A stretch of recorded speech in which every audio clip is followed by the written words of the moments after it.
Hello everyone, and welcome to PrimeKey Tech Days 2020. In today's session, we will be speaking about eIDAS compliant remote signing and PrimeKey Sign Server.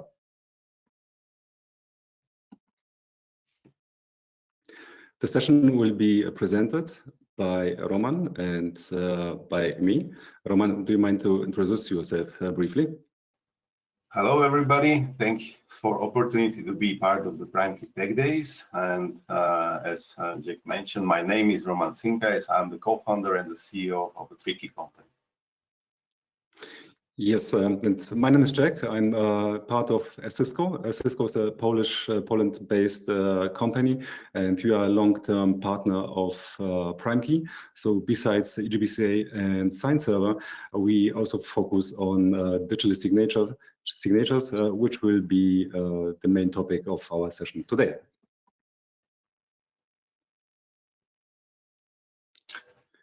So as a PrimeKey company, we have like three pillars where we are focusing. The first one is security and data intelligence and consulting. We are combining all of these services to bring a higher value of what we are doing. And one important area where we are focusing is a PKI, and we are working together with the PrimeKey and Esysco to deliver really nice solutions. One of them you will see in today's session about the remote signing solutions. Yes, back at Esysco, we're focusing mainly on cryptography, which of course is related to PKI, hardware security modules, and other funny stuff. At Esysco, we are more or less a team of 40 people. Our headquarters is in Poznan, and we have sales offices in Berlin and in Warsaw. Apparently, our first PKI deployment was in fact eGBCA, and that took part in 2009, where we had the deployment for one of the, let's say, bigger banks in Poland. So let's start about the topic, electronic signatures. I'm sure that many of you who are listening are aware of the eIDAS regulation in the European Union about the electronic identification, authentication, and trust services.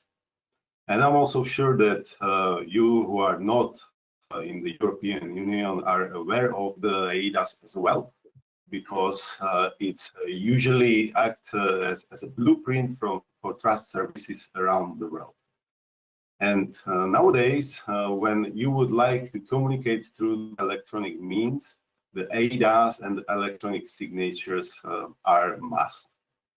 From the eIDAS perspective, we recognize three electronic assurance levels: basic, advanced, and qualified. The difference between them is that basic is considered to be any kind of signature which has an electronic form and can be logically associated or attached to a document or data signatories signing. So it can be really like putting your handwritten signature into the sign pad, for example, and this can be considered as a basic, anything which can be typed. The advanced level is more interesting because in advanced level, you need to provide an assurance that the data you are signing is uniquely linked to the signatory, and the signee has sole control about performing the signatures and itself. And the integrity, of course, of the document and the signature must be verified, and usually it's up to the cryptography to provide proof that the data is tightly bound with the signature. And the most advanced level, which is called the qualified, and the qualified signatures must be also explicitly validated in the cards and so on, is based on the advanced signature level. But in that case, we are using something we call the qualified signature creation device, which is a certified device according to the European Union rules and the protection profiles to create the electronic signature on the data. Okay, let's have a closer look at the assurance levels that eIDAS specifies. There are 3 of them, namely there is an assurance level low, substantial, and high. And this, of course, is corresponding with the electronic signatures, either basic, advanced, or qualified. As you might know, in the European Union, there are some countries which are more than fine using an advanced signature for any kind of any kind of signing of documents. For instance, the Nordics are doing excellent using advanced electronic signatures, where countries like Germany, for instance, and Austria, they fully rely on qualified electronic signatures. The popularity or the usage either of advanced or qualified electronic signatures is mainly driven by the local law, by the requirements specified by the public administration, or of course by businesses which require a certain document to be signed with a certain assurance level. There are also some tricks or approaches how an advanced signature can be kind of upgraded to provide more legal value. So sometimes we see customers who are qualified timestamping a document or qualified sealing it. However, the actual signature is still an advanced one. And of course, we must not forget that the European Union, although it's the birthplace of eIDAS, is not the only territory where signatures are being used. If we take a closer look at the US, for instance, or Asia, there the advanced signatures, the advanced electronic signatures are used in a way that we cannot imagine in Europe. And QS, the qualified electronic signature, is not playing a big role over there. So, moving to the business cases, let's have a closer look at the, let's say, 3 main providers of electronic signing services. Number 1 are, of course, trust service providers who usually implement a signing service. This is, for instance, a portal where user can log in, upload documents, and have them signed. But trust service providers also provide, mainly by exposing the API and integration points, the infrastructure to be embedded in web portals of insurances, banks, or similar. And those enterprises, for instance, have a high interest to sign contracts in a digital form, since paper-based business has become kind of dusty. And at the end of the day, it does make a lot of sense to print a document on papers or print any kinds of documents on paper, since they've been already being created in a document management system or a form management system. Last but not least, we have the public administration, which is heavily transiting to digital administration. And that, of course, means that any kind of application or formal documents needs and will be signed in an electronic, with an electronic signature, whether advanced or qualified. We'll see. Let's take a look how it's done from the signing solution perspective and the PrimeKey sign server technology. So the sign server was developed years before the eIDAS came into the Europe, and it provides a central solution for managing any type of signature activities, and provides an APIs for the integration to different third-party solutions. And what we need to assure when we would like to create an eIDAS signing solution together with the sign server is mainly to provide a good authentication and identity assurance, which is tied with the control of the private key, which is used by the users. And of course, we need to ensure that the whole signing process will be correctly managed from also the key management perspective and certificates. So as you can see on the diagram, the sign server as a platform ensures the authorization and signing, and has necessary connections for the HSM, for the database where we are storing the wrapped keys, and the EJBCA, which is meant to be as a provider of the certificates. On the left side, you can see the signing solution, which is also an integral part of the whole, because you need to have a front end, you need to have some place where you can manage the process and provide the service to the people. So how we have done it from the sign server perspective? Three parts, basically. The first is the sign server and HSM integration, which is done through the standard PKCS 11 interface. But we usually would like to externalize the keys in a database. That's why wrapping keys from the previous diagram, which means that we are offloading all the certificates outside of the HSM, and we would like to perform the operation of signing. The private key is sent back to the HSM, where it's unwrapped and used for the operation. This is done for two reasons, because we would like to increase the performance, and the second one, we would like to be a vendor independent. So in that case, you can basically connect any HSM and start using it like that. This is important part because the keys are managed in two different scenarios. One is when you would like to issue short-term certificates for, let's say, one-time signing, which we will be presenting also during our demonstration. And the second part is to have a long-term certificates with the long-term private keys, which are stored for, let's say, 1 or 2 years in an external database.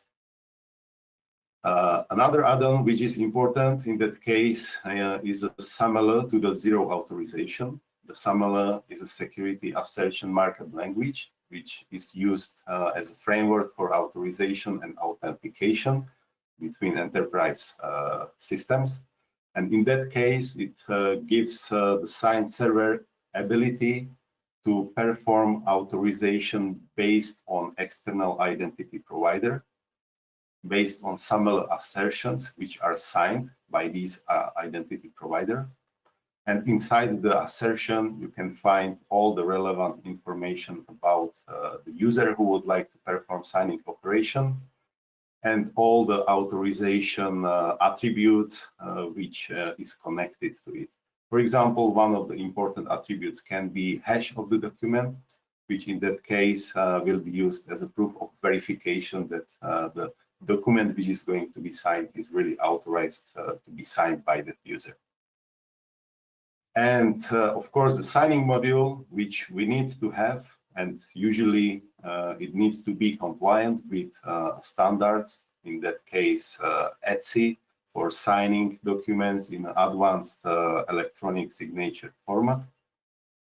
And in that case, what we will be showing to you, it will be PADES, and we will be creating a signature on the baseline profile T, so including the signature and the timestamp.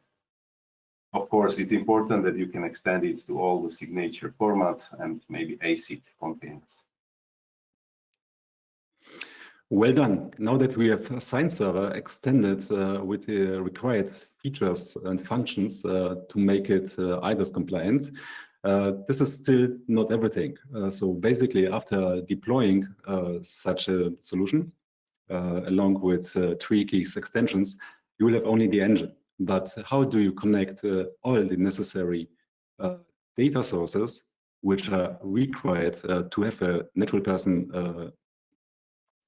to sign a document? This is not an easy task because there are far more components than only the authorization, for instance, than the authorization. Usual deployment scenario for electronic signatures consists of other sources like, for instance, an IDP provider. We also need to connect the whole system to a CA. So that means we will need to implement a registration authority, which connects to any kind of user directory and will pass this information to the CA. On the other hand, there is a lot of things going on technically, which the user is not aware of. So once a user logged in to a portal, in some way, a certificate signing request must be created and a private key must be generated for the specific user. And this is, let's say, where we've at Esysco just put our heads together, and we have developed a signing backend, which of course seamlessly integrates with Sign Server and eGPCA. The main goal was to provide nice and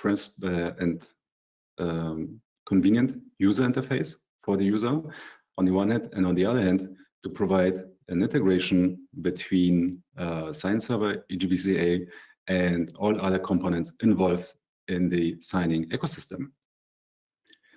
So let's have a quick look how the system is set up. We'll start on the left side with the user who logs in to a signature portal and for obvious reasons wants to have a document signed. So using a PC or a mobile device, you can log into the portal's front end and then the user usually uploads a document or two. These documents are being processed and sent further to the signing backend application. And this backend application is in charge of not only presenting the documents in the front end, but it also takes care of quite many other important operations which needs to happen during the signature process. So first of all, the sign backend application takes care of proper user management by connecting to an IDP. Then, once the user is properly set up, it needs to communicate with the authorization server, which in most cases is storing the sensitive key material of authorization in an HSM. The next topic we need to take care of is where and how are documents being stored and managed, which will be signed in the next step. So once we have all this information complete, the sign backend application is generating something what we call a SAMLR session that consists of authentication data and the document hash, and is sending this to the sign server for signing. After a while, it receives in return signed data, which is assembled to a signed document, which is in most cases a signed PDF. So at the beginning of the presentation, we told you that we are going to show you a live demonstration. So now I would like to say a few words about what we are going to demonstrate, so we can have an idea and you can see it also during our actions. So as a first step, we need, of course, to create a registration of a new account. There are various identification methods we will be talking about, but in case of our live demonstration, we will use a mockup to speed up the demonstration as itself. But in that case, it's not any issue if you have your own local country authentication or identification methods. You can use it in the solution. Another step is to create a folder where you can upload documents to be signed. It can be presented with the more signees, you will see. And the next step after you will create a folder is to process the signing of digital documents which were uploaded. You will see that you can view the documents, so you can check what is inside. And in this step, there is one important thing, and this is the authentication and authorization, which can be done by different methods. What we will present is the two-factor authentication through one-time SMS code, which will be delivered to the mobile number. And as another use case, we will show you how the documents can be signed by multiple parties. So we will send an invitation to someone who has or has not an account in the solution, and we can sign the documents both. And as the last step, of course, we will show you that the signed document can be validated. In our case, with the Adobe Reader, because we will show you signing the PDF document. So we will see the attributes of the document that contains the signature and the timestamp. Great. So now we are going to create a new folder where we will share the contractor agreement and NDA. I will share it with Jack so we can mutually sign this document. Let's create a folder.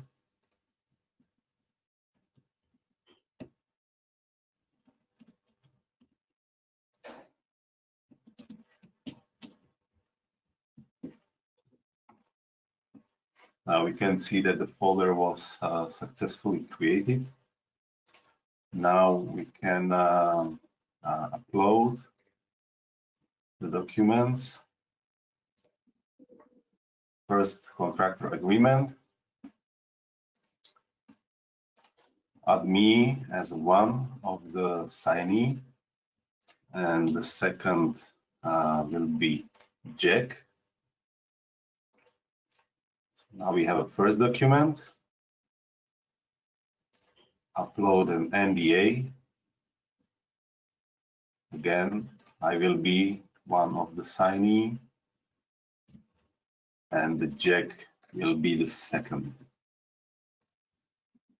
Okay, now we have set up all the NDA and contractor agreement. Now I will show you that I will sign both of these documents one by one. And after my signatures, Jack will do the multiple and sign both of them in one step. So let's go and sign the mutual NDA. Now the SMS code will be sent to my mobile phone number as a two-factor authentication. I have received it, so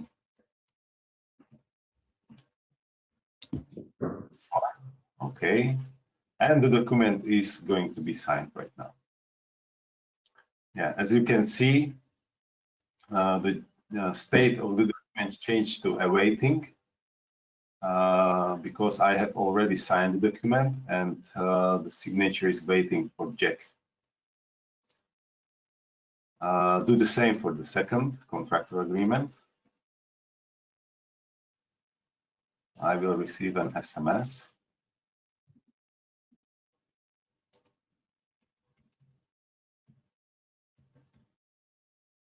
Okay, and the document is going to be signed. Now both of the documents are in the awaiting stage because Jack also needs to sign this document. And after the Jack will sign it, I should see this document as a signed. We can download mutually signed documents and check what is inside. So now we will switch to the Jack account.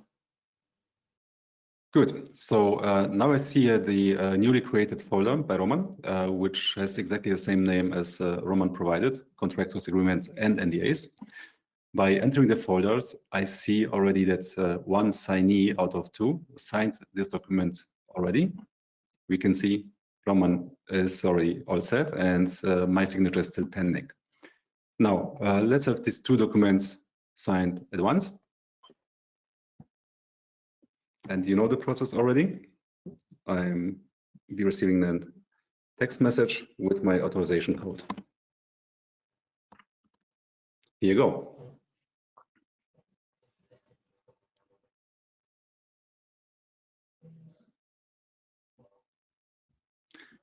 So the process is now completed at my end, and I'm pretty sure Roman's dashboard will be updated and the document status will be changed. I can confirm that, Jack. Okay, now that Roman has confirmed the documents signed also at his end, let's have a quick look at how the document signature looks like. For that, we download the document, and we can see it right here. Let's go to the signature panel. And what we see is, first of all, we have Roman, who signed the document already. We have a qualified timestamp, and we have also my signature, and we have also another timestamp, which is was issued during my signature process. The signature details properties are saying exactly that the CA, which is operated by Roman, of course, using eGBCA and signed server as the signature engine. The certificate was literally issued just 3 minutes ago, and the signature is valid for 10 minutes. So, as we have seen in the demonstration workflow, the process can be quite convenient, fast, and simple from the user's perspective. However, enterprises, trust service providers, or public administration, they might have sometimes different requirements. So the signature process is not only about signing documents, but one needs to take into account all the components which are involved on the backend side. And as we have seen already, the IDP, the identity provider, we've been also speaking about the authorization server and briefly about the document management services. Still, what is being usually deployed in such a setup is, of course, a mobile client, either as a standalone option or embedded into your application. And depending on the legal requirements, signed documents must or have to be verified and archived for a period of like 10 years, 20 years plus, depending on which use case exactly we are working at.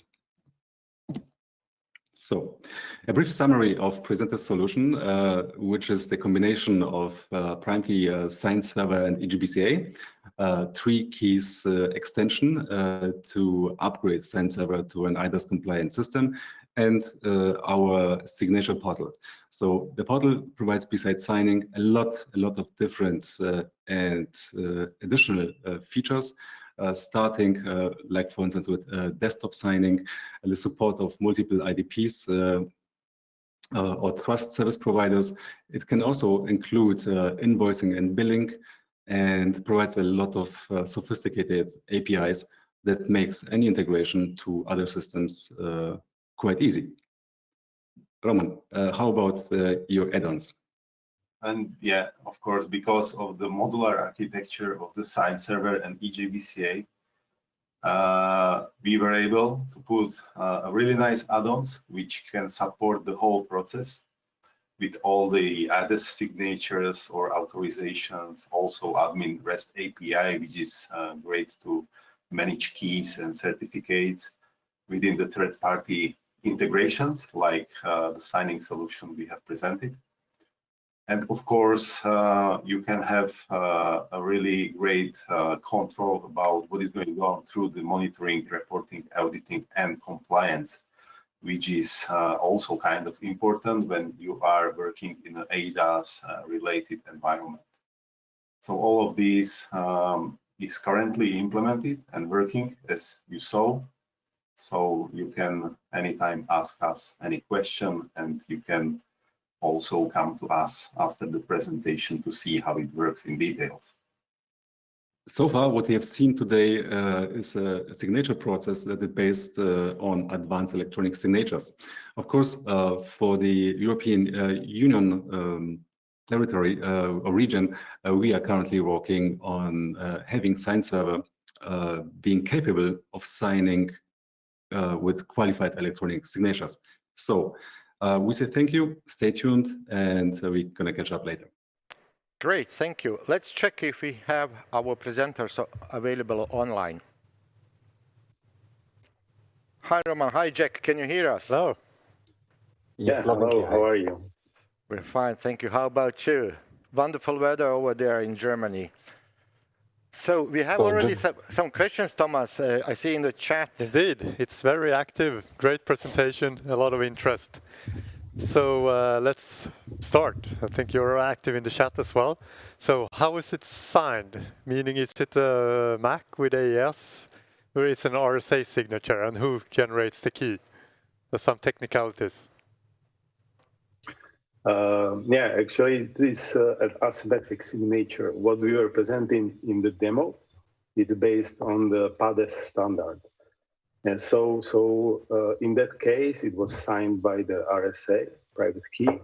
which was generated in our case on a soft HSM, in a simulated HSM. But usually you have connected HSM to PKCS11, and on the hardware protected, the keys are normally generated. So it's asymmetric. Next question was, what if someone tried to tamper the document, I guess, between when you have two-person signings? Will it says the document is modified and cannot be signed before the second person tries to sign? So, Orman, I take this one. So we are calculating the hash and we are signing the checksum also with a qualified seal, and we compare the document pre signature and after it was signed by the second party. So until, let's say, a lot of negative energy provided by a system administrator who could breach the system and is in possession of the signing key, so far, I think the solution is well designed, but always the human factor remains as an entry point for this kind of attacks. And one very interesting question in this aspect is, of course, I think you demoed advanced electronic signatures. How do you see or look at the qualified signatures with sole control, etc., to implement that? So actually, let's say that's our next step on the agenda for today, and let's say for this year. We focused on getting an advanced electronic signature scheme up and running with PrimeKey Sign Server. So that was our goal. I think we have proven in the demo that it works fine. We need to provide some more adjustment, and in the next phase, we will be certainly next year, latest, showing you guys QS coming along with PrimeKey Sign Server.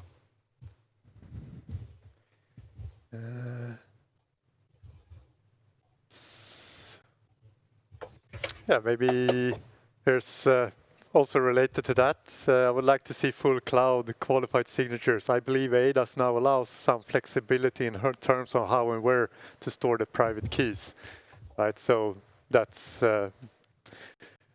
related to this, right? So now you can have the keys in, well, you call it the cloud, but at the signing service. Yes, so there is actually, let's see, two answers to this particular questions. If we speak about qualified electronic signatures issued to a natural person, so this kind of cloud hosted and qualified service is preserved to trust service providers. Similar, but not exactly the same, is where the qualified electronic seal is being issued to an organization, mainly a company or enterprise, sort of. In that particular case, the certificate, the qualified certificate can be stored and deployed locally, but it must be loaded to a qualified signature creation device, also known as an HSM, with specific certification according to eIDAS. So maybe the last short question, does your solution have collaborative editing and version change documents? So I think... no, so we do not keep the documents, let's say, per default in multi-version in our system, because we rely on backend integrations with already deployed document management systems. This is also an option further down on our roadmap, but for the time being, we prefer to connect using our APIs to systems like, I know, Alfresco, SharePoint, Documentum, and similar. Yeah, that makes a lot of sense since there's all these document management systems. Yeah, we try to focus on signing and not on documents and content management.